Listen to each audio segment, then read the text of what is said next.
let's take a look at fresh chicken, but what cuts are consumers buying across Canada? So we look here and we see that we've got it broken down into Alberta, the rest of the market, which would exclude Alberta, and then the total Canadian market. So we know that Alberta's growing at 6.08% total chicken category growth. The rest of the market's growing at 3.42%. And total Canadian growth is 3.73. So Alberta's doing really well in terms of growth. And what cuts are doing well? Well, we can see that wings are actually in double-digit decline, not only in Alberta, but in the rest of the market.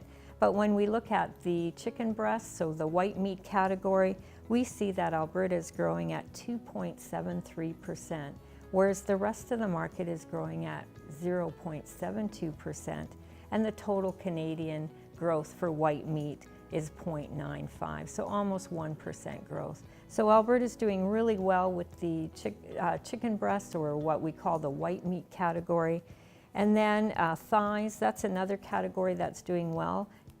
Canadians are starting to look more for some dark meat cuts, and we see Alberta growing at 4.02% in that category. The rest of the market's actually doing even better at 6.71%, whereas the total national market then is doing 6.27% in thighs.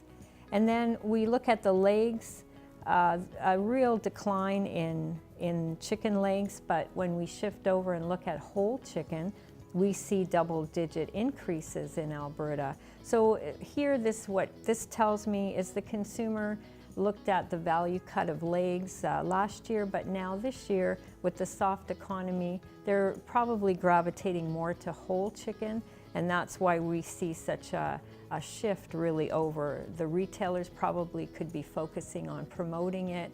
The whole chicken definitely is known as a value cut. Not only will it feed a big family, but you can probably make several meals from it. You know, after that meal, you could still do a casserole and then perhaps even a soup after. So you can really stretch your food dollar when you're looking at whole chicken.